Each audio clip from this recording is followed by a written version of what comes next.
Hello, welcome everybody. My name is Diane Rose Solomon, and I'm the founder of animalmagicfilms.com, Animal Magic Films, and there's the website. Thank you for joining us for our 8th interview in the Science and Magic of the Human-Animal Bond interview series, and we will be exploring many of the ways that animals help people and people help animals, because this is a both and conversation where we all benefit from this bond. And I know I've benefited immensely from relationship with my pets, and also a surprise therapy dog visit in the hospital years ago. But now we get to hear from you and people like Denise, who is my guest today. So please welcome my guest, Denise Fleck. Hi, Denise.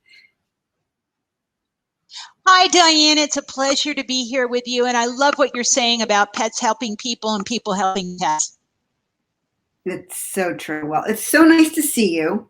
And I met Denise years ago. We totally connected. And even though she's moved far away, she used to live in California, but she's moved far away, we've managed to stay in touch and maintain our relationship. So let me just hide this so your name's back up there. So I'm going to read a little bit about your bio, and then we're going to talk a little bit. So she's got a lot going on. Denise was raised by a Great Dane, and she has spent her life loving animals. She has written a dozen books, and she's the proud recipient of 4 Maxwell medallions from the Dog Writers Association, including Best Children's Book, and 2 Muse Awards from the Cat Writers Association, in addition to special awards in various categories. After extensive training and practice, she developed her own Pet FirstAid and CPR curriculum, as well as an animal care course for high school students. She has personally instructed more than 25,000 pet parents. Wow, Denise. Professional pet sitters, obedience trainers, groomers, daycare providers, and she's reached millions more through television appearances. And while she's taught in the homes of many celebrities, she's now teaching the next generation of Pet FirstAid instructors across the globe. Unbelievable. She's also serving her 3rd year as president of the board of directors of the Gray Muzzle organization, which is for senior dogs. And she's the founding member of the board of Emma Zen Foundation, which creates pet oxygen masks. And her best buddy of more than 15 years recently received his heavenly halo. Aw, poor baby. And now she shares her life with an 8-year-old, Kiko, another Akita, who now has her forever family with Denise and her husband, Paul. So you have so much. I mean, your bio is even longer than that, but that's sort of in a nutshell. And your work is so inspiring, Denise. And I know you were a movie studio publicist in a past life. What prompted you to leave all that behind and get into the pet space, specifically Pet FirstAid? It was my yellow Labrador, Sunny. She was the first dog we adopted as a married couple, and she made us a family. And when she was about 8 years old, one day she couldn't get up off the floor. And when she tried, she just literally let out blood-curdling screams. And this was a dog who complained about nothing. Long story short, we later found out she had ruptured 3 discs in her spine, and it wasn't even an injury. You know, like all of us, Diane, sometimes we're born with things that don't fit quite right, and after years and years of rubbing, there's a flare-up. Well, that's what happened with Sunny. And to make matters a little bit more difficult, at that point in time, we lived in a little 1925 cabin in the Hollywood Hills, literally 110 railroad tie steps from the car to the house. And, you know, carrying almost 100-pound dog that was injured down all those steps was daunting. So fortunately, I developed a good relationship with my veterinarian. He sent a vet tech to our house. We got Sunny on a stretcher, got the surgery, everything. You know, there was that ever after, but it just left me with that feeling of never wanting to again be unprepared or not knowing how to help my fur child when she needed me most. So I jumped on the bandwagon and have been learning and training and practicing and teaching ever since. Unbelievable. And were there other curriculums that you could draw from at the time, or you sort of had to do this from scratch? Well, it was really in its infancy. I did take one course, and then as I was preparing and starting to teach early on, it was almost like begging pet stores, can I come teach at your class, you know, at that point in time. can I come teach a class at your, pet store or at your, there weren't really many doggy daycares even initially.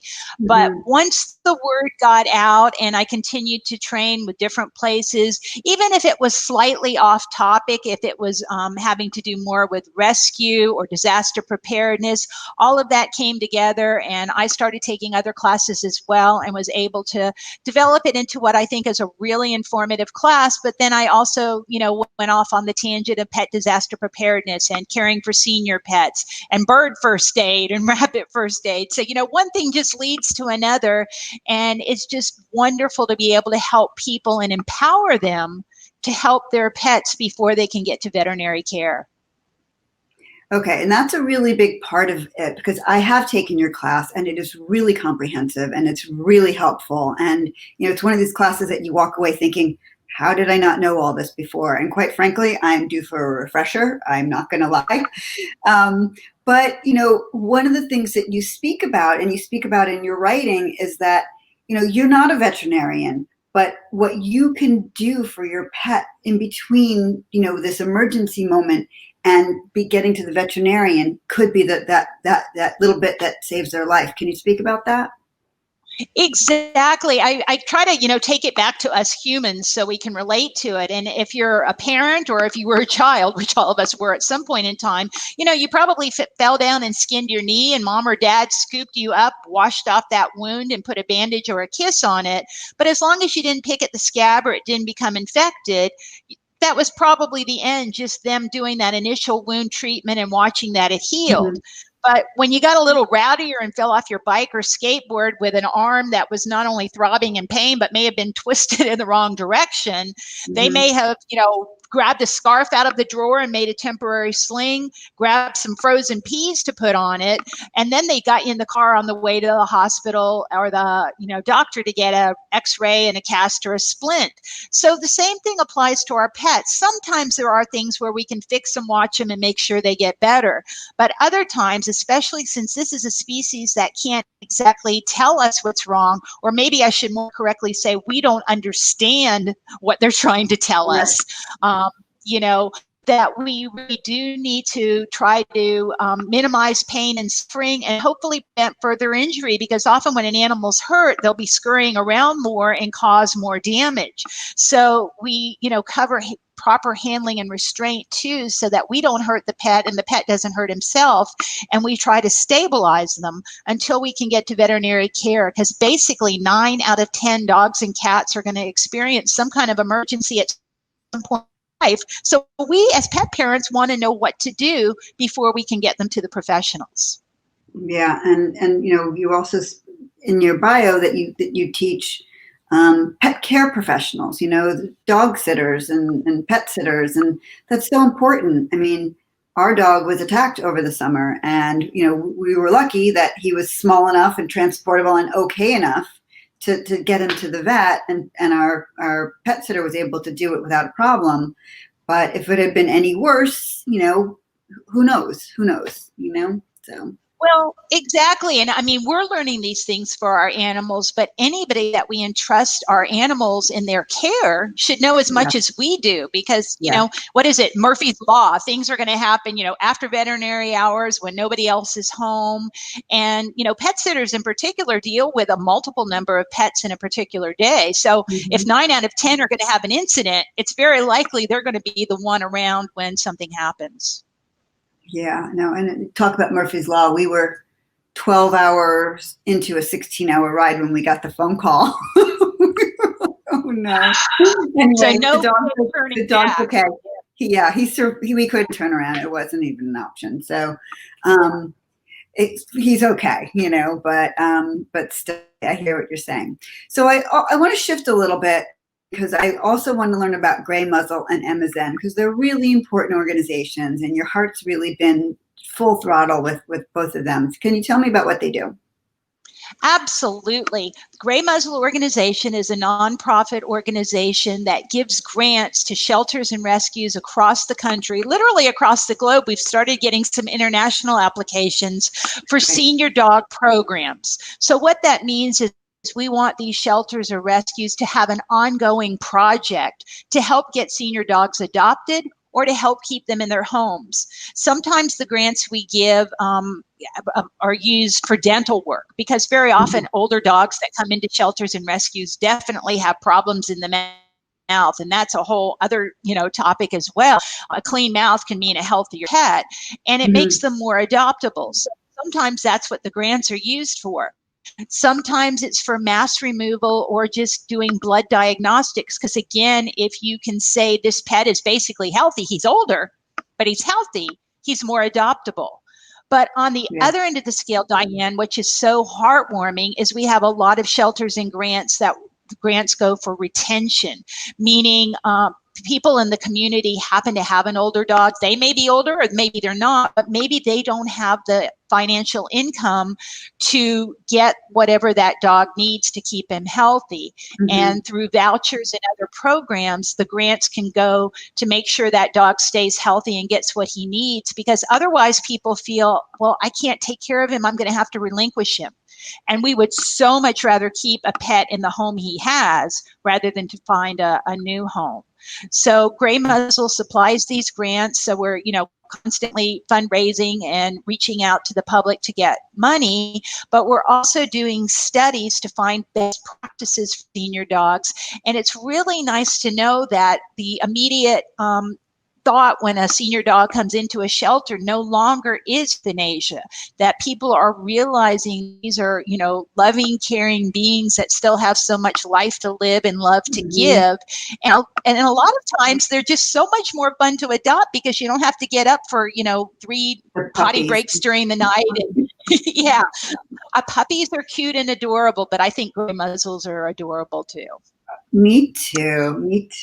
My daughter, who's 20, she said she wants her first dog to be a big senior dog. I said, really? And she said, yes. So we'll see how that goes. But I have to tell you, so many people are hesitant. It's like, no, I can't adopt a senior. I'm not going to have him for very long. Well, I'll tell you, I've adopted several that are around 9 or 10, and I've had them between 3 and 6 years.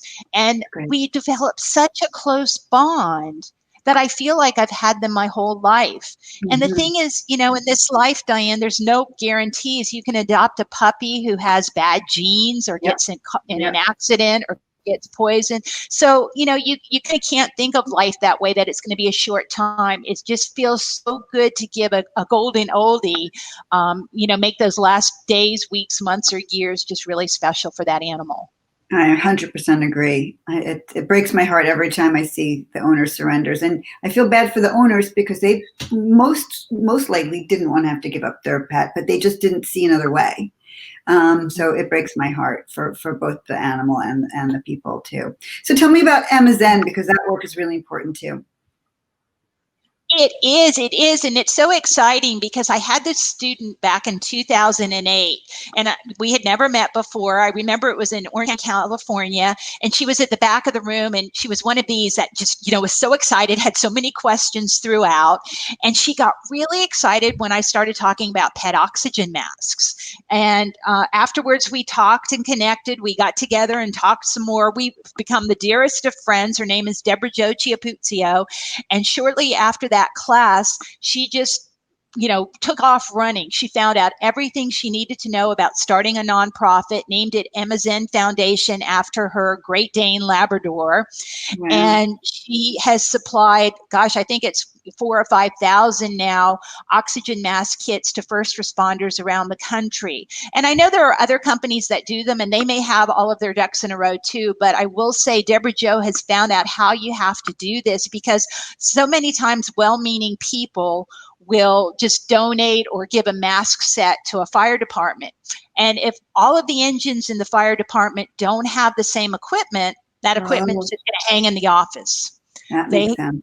Yeah, they need everything to be standardized. So Deborah Jo really has it all set up and can get everybody on board and helps you with the guidelines you might need to fundraise for your community, because human oxygen masks, we've all seen that on Facebook and everywhere else where they've put them on a dog or a cat, but they don't fit the face properly, and a lot of the oxygen is lost, so they're not as efficient. Whereas these that properly fit the snout, and they come in 3 sizes that fit animals from little pocket pets and pugs and terriers Oh, on up to much larger dogs, Great Danes and all. And it just has that nice tight gasket that fits nicely around the nose. So yeah, please do check out Emma Zen Foundation as well, and make sure that your community has it, because it's really all about us finding out what our community has to offer, not waiting for the community to come to us, and being proactive for the sake of our pets. Because if there's a fire in your house or your neighborhood, you certainly want the first responders to be able to help. Remember, they're going to always go for the humans first, but once the humans are taken care of, they will. And so many firemen have such a heart for dogs and cats and other animals I that know. they really do want to help. And if they have the right equipment, it makes it so much easier. Yeah, and I've seen video. I'm sure a lot of people have seen some of the videos out there of the firemen rescuing the kitties and then putting little oxygen masks on them, and it's just so Yeah. sweet. And it's making a difference. And then this guy is like a double, triple hero. He saved the humans and he saved the kitty. It's kind of great. Well, exactly. I remember at one booth, during the summer, there's all kinds of pet adoption fairs and people have booths and the whole bit. And Emma Zen Foundation had one, and a woman came up to the booth and she was trying to get Deborah Joe's attention. Deborah Joe was talking to somebody else, and, Deborah, I'll be right with you. I'll be right with you. And she could see the woman was getting emotional. So she just stopped everything and went over, and the woman I'm going to get emotional saying it, but the woman wanted to thank her profusely. She said her dog jumped up, turned on the burner on the stove. There was a towel nearby, and everything went ablaze. And she said, we lost everything. We lost everything, but we have our animals, so we have everything. And that's what it is. Having your furry and your human family members is really what it's all about. The material things don't matter. Sure, you're inconvenienced, you have to go live with somebody else or do something else, but as long as those furry kids are okay, and because her community had those pet oxygen masks, they were able to save both the dog and the cat. Amazing. Unbelievable. So tell me, how was because I took your class live a few years ago, with COVID and, have you gone online? How are you operating now? Yeah, thanks for asking. We're all having to just go with the flow, but I do have a lot of recorded webinars because a lot of people just want to listen when they have an hour here or an hour there. But I also do monthly a live teleconference where it's kind of like you and I talking right here, except I'll also put up my slides and videos so people can see me. I can watch them practice. I send them some materials ahead of time and tell them to have a stuffed animal or their real pet in front of them. And we go through all of the tips and procedures. But I'll say the one thing I've really been shifting to more and more is actually training the trainer, and teaching more pet first aid instructors. Because you mentioned that I've moved cross country. Yeah. And in that move, I really realized that although Southern California, I felt was pretty well saturated, or at least knew about pet first aid, a lot of the rest of the country doesn't, or they don't have the ability to take a course. So I've really been trying to train people in different communities so that they can carry this on and reach more and more people, because I obviously can't be every place. No one person can. And a lot of people do still like that one-on-one training when life gets back to normal. I do have some instructors doing kind of a hybrid class right now where they're doing a lot of the lecture online, and then maybe they'll get together for an hour or two just to practice the skills training, social distanced. Mm-hmm. So there's, different ways to do it, but the technology is really helping us move forward and continue and get this education for the sake of our furry family members. It's wonderful. It's wonderful. So do you have a favorite story to share? I mean, the one you just shared about the woman at the booth is pretty amazing. Do you have any others? Oh, I do. Gosh. Well, one of them was Shirley. And Shirley had a 9-year-old Doberman named Rocco. And Shirley came and took my pet first aid class down in Ventura, California one time. And this happened, several months later. She told me about it, but she and Rocco would jog along the beach every Sunday. And this one Sunday when they got back home, Rocco collapsed on the driveway. So she dropped to her knees, realized he wasn't breathing, gave him some rescue breaths, and he quickly started to cough and pant, but just quickly stopped again. So she hung in there. And you can imagine, Diane, when this is your own dog and you're trying to save its life, you're not paying attention to time or anything else. You're just focused on him.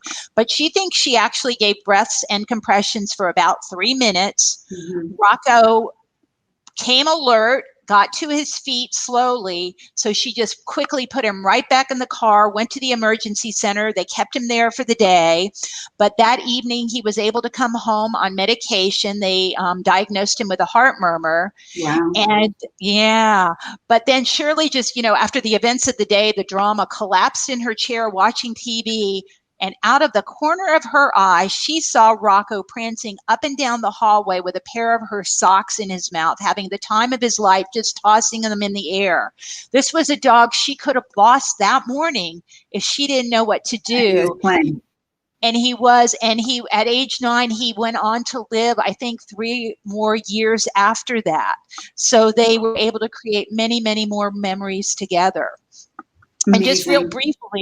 real briefly, not to get into make your viewers gasp, but I have a story I'll never forget because the girl who wrote me the email afterwards wrote it so eloquently. She wrote, "I was driving along the bluffs of Palos Verdes, admiring houses I hoped I would one day own, when suddenly I saw a dog hanging from a balcony.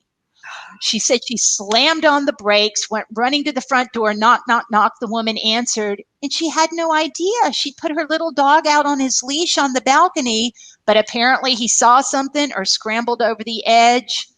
Long story short, this was on a Sunday, and that girl had taken my class that Thursday night. And she said, I just took a class, let me try. And, being from California, where Palos Verdes is, Yeah. they were lucky enough that while she was beginning rescue breathing and CPR, that they actually had some vet techs that would come to the house. They put oxygen on the dog and whisked him off. He was in ICU for about 3 days, but when I last checked in a couple years ago, this dog was still doing A-okay. They said at some point in his life, he may have some seizures because they have no idea how long he was unconscious there. But it's just amazing what we can do if we stay calm and know some skills. We can really make a difference. Now, there are times when a veterinarian at the scene can't bring an animal back from the dead, obviously, but there is so much we can do to not only enhance their lives, but to keep them safe and healthy. And that's what I try to do, besides giving people the skills, also make them more aware of the problems that can happen. If you put your dog on a leash and he's on a balcony, he can certainly, jump over if he sees a bird or a squirrel or something else, and it could be a bad situation. For sure. Unbelievable story. I had chills when you were telling me about it. Just absolute chills. So, Denise, where can we find out more about what you do saving animals? At PetSafetyCrusader.com, you'll see I have recorded webinars if you want to do things on your own. I have all types of books. My Pet Safety Bible is available there. My books on senior pets. And also when I do have the live classes. But like I said, I'm also teaching instructors now. And I do that pretty much one-on-one because I think the instructors need that time rather than just a group course. And we really dive deep, and I try to teach them all the backstory so that hopefully they can answer any questions that come their way from students. Amazing, amazing. This has been amazing, Denise. I know you have way more stories than what you've been able to share, but it's just amazing that you're able to help parents and trainers and everybody that's a professional in this whole pet world to be able to potentially save an animal's life. And then what you're doing with Gray Muzzle to help, to serve senior pets, and Emma Zen, with the mask. It's just remarkable work. You're an amazing person, and just so happy that you're on the planet, on the planet. It takes one to know one, Diane, but like I say, when I hear these stories, it just makes me know that I'm doing what I'm supposed to be doing. Unbelievable. Well, thank you, Denise.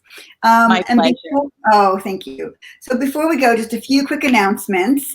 If you have not yet joined my community, visit us at animalmagicfilms.com to learn more about upcoming films and news. And I'll give you a little sneak peek that tomorrow we will be releasing our third film in the Animal Magic Film series. So if you already get my newsletter, you're going to get it tomorrow. Or actually, if you're a part of this Facebook group, you're going to see it tomorrow. For everybody else, it'll be Thursday. And let's see what else. If you're not yet a member of the Facebook group, The Science and Magic of the Human-Animal Bond, please join us, where we also get lots of sneak peeks about things going on. And if you are on YouTube, please subscribe to my YouTube channel, Animal Magic Films. And if you have a human-animal bond story that you would like to share, either that we can share on our website, or if you would like to be in conversation like we are right now, like I am with Denise, please send it my way to DianeAnimalMagicFilms.com. So thanks again, Denise. Here again is your information, PetSafetyCrusader.com. Denise, it's been an absolute pleasure.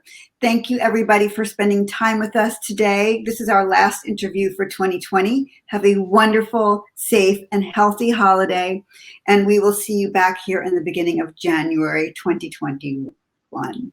So bye, Denise. It was great to see you. You too. Bye-bye for now. Take care.